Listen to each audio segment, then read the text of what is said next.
Hello everyone. So এটা হচ্ছে 2 মাস আগেকার ভিডিও, যখন আমি হায়দ্রাবাদে ছিলাম। হঠাৎ করে দিদি একদিন বললো ফুচকা খেতে খুব ইচ্ছা করছে, এখানে ভালো ফুচকা তো পাওয়া যায় না, তুই বানাবি? আমি বললাম হ্যাঁ চল বানানোই যায়। আর তখনই আমি ফুচকা বানানোর সাথে সাথে এই ভিডিওটা রেকর্ড করেছিলাম তোমাদের জন্য, যেটা আমি তোমাদের সাথে শেয়ার করতেই ভুলে গেছি।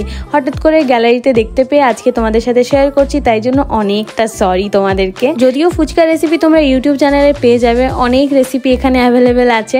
তো এটা আমি আমার মতো করে বানিয়েছিলাম, চলো তোমাদেরকে ওটাই শেয়ার করছি। তো ফার্স্টে আমি এখানে আলুটা আর ছোলাটা সেদ্ধ হতে দিচ্ছি, আর এখানে আমি এবারে আটাটা মেখে নেব। এখানে আটাটা সুজিটা তোমরা একটু মেপেই নেবে, নইলে ফুচকাগুলো ভালোভাবে ফোলে না। তো আমি এখানে 1 কাপ সুজি নিয়েছি, 1 কাপ মতো, আর আরেকটা হাফ কাপ মতো নিয়েছি, পুরো সুজিটা দিয়ে নিই। আর আটাটাও আমি অতটাই নিয়েছি, সমান সমান নিয়েছি আমি। এটাতে আমি বেকিং সোডাও ইউজ করছি না, ময়দাটাও ইউজ করছি না, আমি এই দুটোকে অ্যাভয়েড করছি। কারণ এমনিতেই খাওয়ার তো ভালো নয়, ফুচকা খাওয়াই ভালো নয় যদি তোমরা ধরতে চাও, কিন্তু তবুও ময়দাটা আর বেকিং সোডাটা আরও খারাপ। তাই জন্য আমি শুধুমাত্র আটা আর সুজিটাই মাখবো একটু গরম জলের সাথে। গরম জলটা একটু দেখে নেবে, খুব গরম নিয়ে নেবে না, নইলে হাত পুড়ে যাবে। তারপর ভালো করে আটাটাকে মেখে নিয়ে সেটা একটা কটন কাপড় দিয়ে ঢেকে রাখবে, ঠিক আছে? এবার আমি এটা ঢেকে রেখে দিলাম। এখানে আটাটা রেস্ট হতে হতে আমি মশলাটা বানিয়ে নেবো। মশলাটা বানানোর জন্য আমি এখানে একটা প্যান বসিয়ে নিয়েছি, তার মধ্যে 2 বা 3টে শুকনো লঙ্কা ফার্স্টে রোস্ট করে নেব। লঙ্কাগুলো একটু ভাজা ভাজা হয়ে গেলে তার মধ্যে আমি এখানে ধনে গুঁড়ো আর জিরে গুঁড়োটা দিয়ে দিচ্ছি। প্যানটা যেহেতু এমনিতেই খুব গরম হয়ে গিয়েছিল, তাই আমি গ্যাসটাকে অফ করে দিয়েছিলাম, নইলে মশলাটা পুড়ে যাবে। পুড়তে দেওয়া যাবে না, ঠিক আছে? রোস্ট করতে হবে জাস্ট একটুক্ষণ।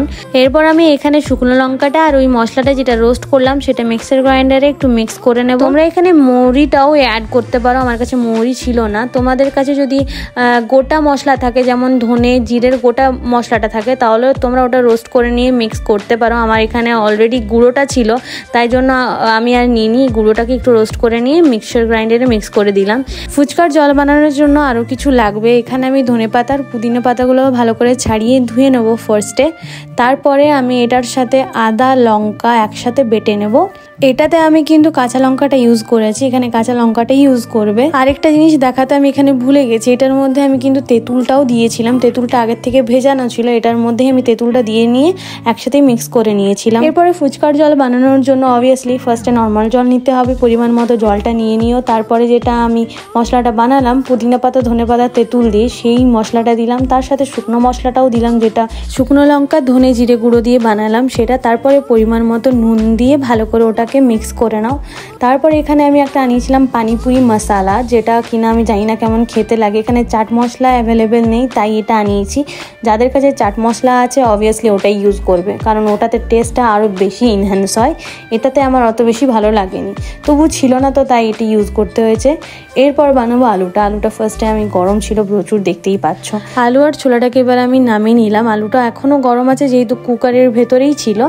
আর এখানের আলু একদম বাজে, মিষ্টি মিষ্টি খেতে লাগে, একদম ভালো লাগেনি। সিরিয়াসলি আমি এত ভালো করে মেখেছিলাম এত কিছু দিয়ে, বাট তবুও যেন সেই টেস্টটা পাচ্ছিলাম না। তো যাই হোক, এখানে আলুটা মেখে নেবার পর এখানে সেই শুকনো লঙ্কা গুঁড়োটা যেটা আমি বানিয়েছিলাম মশলাটা ওটা দিলাম।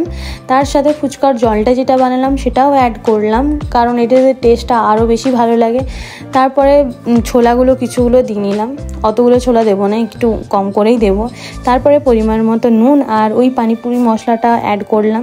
পেঁয়াজটা আমি কেটেছিলাম পরে, সেটা দেখানো হয়নি, কিন্তু পেঁয়াজটাও দেবে, পেঁয়াজ ছাড়া তো খেতে ভালো লাগে না। আর যারা পেঁয়াজ খাও না তারা স্কিপ করে দিও, আমার স্পেশালি পেঁয়াজ দিয়ে বেশি ভালো লাগে। চলো এরপর বানাবো ফুচকাটা। তো তার জন্য আমি আটাটাকে আরেকবার ভালো করে মেখে নিলাম। এরপর ছোট ছোট বলের মতো আমি করে নেব, আর এইগুলোকে না ভেজা কাপড়ের ভেতরেই রাখার চেষ্টা করবে, যেন শুকনো না হয়ে যায় আটাটা, তাহলে ফুচকাগুলো ভালো করে ফোলে না। তারপর এক একটা করে ভালো করে বেলে নিও, চারদিকটা যেন সমান থাকে, মোটাও যেন না হয় আর খুব একটা পাতলাও যেন না হয়ে যায়। তো মিডিয়াম চেষ্টা করবে, মিডিয়াম যেন হয় আর চারদিকটা যেন সমান হয়। তো এক একটা করে আমি বেলে বেলে এখানে কাপড়ে ঢাকা দিয়ে রাখছি যাতে শুকিয়ে না যায়। তোমরাও চেষ্টা করবে এরকমভাবে রাখার। কিছুগুলো বানানোর পর এখানে আমি কড়াইটা গরম হতে দিলাম, তারপর ওতে তেল দিয়েছিলাম। এবার তেলটা গরম হতে হতেও আমি কিছুগুলো বানিয়ে নিয়েছিলাম। এরপর চলো একটা একটা করে ভেজে তুলবো। দেখো এরকমভাবে ভাজবে, তাহলে প্রত্যেকটা ফুচকা খুব সুন্দরভাবে ফুলবে আর খুব ক্রিস্পিও হয়। এটাতে সোডা বা কোনো কিছুই দেওয়া নেই, ময়দা তয়দা, তবুও প্রত্যেকটা ফুচকা কিন্তু খুব ভালোভাবে ফুলেছিল আর ক্রিস্পি হয়েছিল। হয়েছিল। এরপর দেখো এক দুটো ফাও হতেই পারে, এক দুটো কেন অনেকগুলোও ফাও হতে পারে, এতগুলো ফুচকার মধ্যে হতেই পারে, কারণ কি প্রত্যেকটা যে ফুলবে তার কোনো মানে নেই। যারা ফুচকা বিক্রি করে তাদেরও প্রত্যেকটা ফোলে না, তাই জন্য মন খারাপ করার কিন্তু কিছুই নেই। আমারও কিন্তু ফুচকা বানাতে বানাতে অনেকগুলো পাপড়ি হয়ে যায়, তার মধ্যে লাস্টে আমি পেশেন্সটা হারিয়ে ফেলেছিলাম গরমের জন্য। তাই জন্য মা বললো দে আমি বানিয়ে দিচ্ছি। আমি তো জানি মা বানাবে মানে মা পারবে না, তো মা যেগুলো বানিয়েছিল সবগুলোই পাপড়ি হয়েছে। অ্যাকচুয়ালি লুচির মতো কিছুগুলো হয়ে গিয়েছিল, তো কোনো ব্যাপার নেই, মা তো জানে না অত ফুচকা টুচকা বানাতে, তো তাই জন্য ওরকম হয়ে গিয়েছিল। ওই দেখো ওই থালাটাতে রাখা আছে।